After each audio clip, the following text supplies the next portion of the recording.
Hello everyone, my name is Harold Rojas. I am 36 years old, I live in Bogota, and I'm a student of bachelor's degree as a foreign language at UNAD University. According to the activity guide, I'm going to answer the different questions and at the end of the reflection of each point proposed in this activity. Okay, number one, what is the purpose of the course? The purpose of this course is to reinforce students' foreign language through the accomplishment of oral production, tasks which are given in different environments of real-time interaction to communicate and discuss effectively about complex issues. Number two, how many learning outcomes can you find in syllabus? In these syllables, I could find four learning outcomes, which are respectively number one, and demonstrate oral skills to express fluently and spontaneously about different cultural subjects for social or academic purposes. And number two, discuss about a controversial issue using pros and contras arguments to convince a counterpart towards a specific point of view.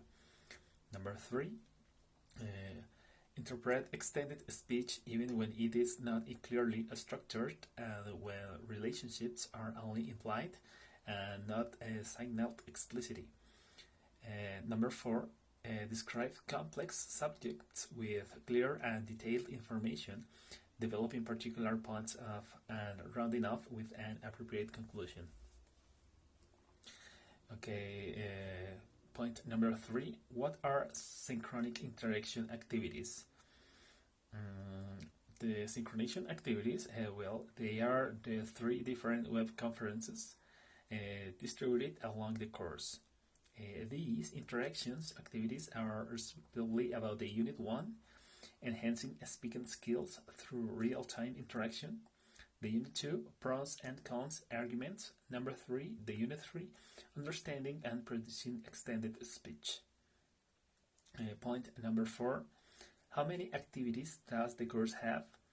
Well, the course is organized in 6 tasks, respectively.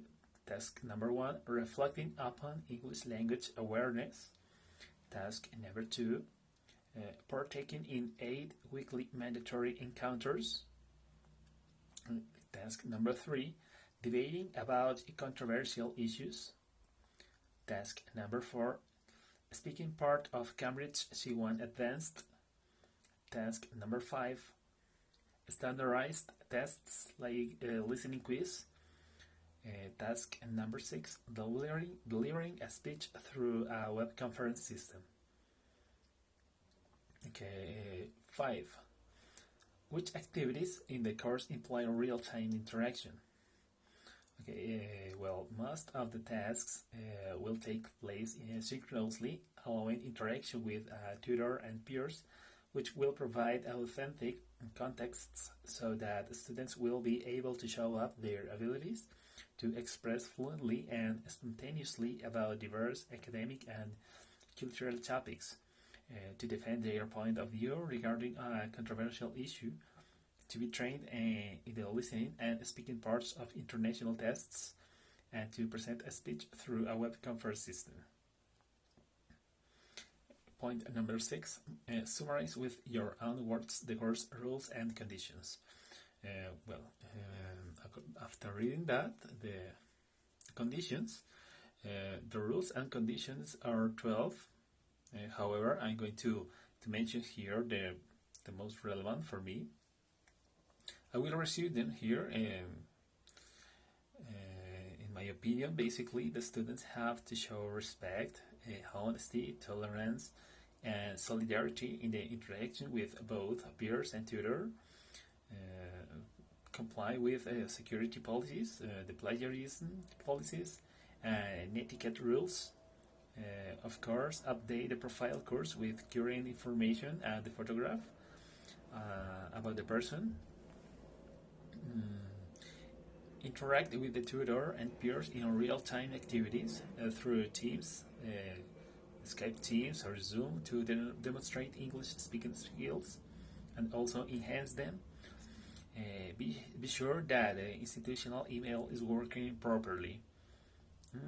Participate on time in the synchronous activities. Another point is to attend or watch the recording of the web conferences meetings. Of course, most important, to assist to the meeting in real time. Number 7, is your institutional email working properly? Of course, yes. I checked the previous day and my email institutional is working properly. Okay, let's step number 2. The first question is, have you got an English language level certification? If not, what do you consider your level is at present? Currently, I don't have an English language level certification. I would like to present any test that indicates which is my English level at this moment. However, these kinds of exams are a little expensive, and in this moment I can't afford it. I suppose that my English level is between B2 and B1 and B2, but I'm not completely sure. Number 2, how did you get the level you have now? Well, I have studied a lot since I was a child. Vocabulary, grammar, listening. The less skill I have practice is speaking, due to most of the time I don't have a person to practice with. I also use apps in English in order to reinforce my learning, but I need to practice more. Yes, I need to enhance my speaking. Why are you studying English as a foreign language? Well, mainly because I like this language. Besides, it gives me the possibility to communicate with other people, to understand books, manuals, movies, and many other things. I have invested much time and effort into acquiring knowledge and proficiency, and I want to continue practicing and improving. I want to become a speaker. Number 4, how is studying a language as an adult different from studying it as a child? There are several differences between them, and each one has pros and cons. For example, children learn to pronounce words better in a foreign language than adults. However, adults can improve easily their pronunciation.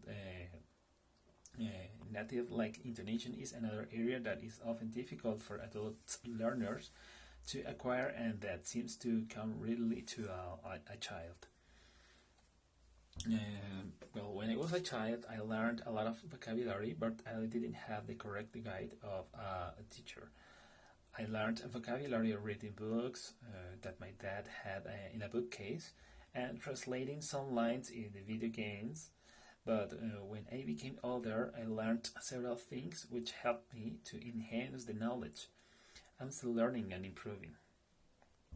And the point number 5 of this, how long should you study a foreign language? It depends how much time I dedicate to learn a language. However, in my opinion, a learner needs to the guide of a tutor in order to choose the correct materials and learn the target language in a proper way and also in a faster way. The point number 6, how can you make language learning a part of your life in the future? Put the language into practice, acquire knowledge in context, independent studying, reading books, newspapers, use the internet to clear doubts, use of a native speaker, a lot of practice, among other activities. Number 7, how can you organize lifelong language learning?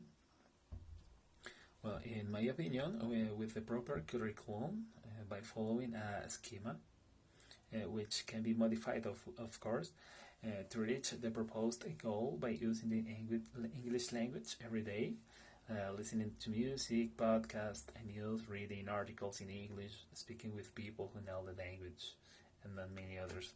Thanks a lot, teacher. Bye-bye.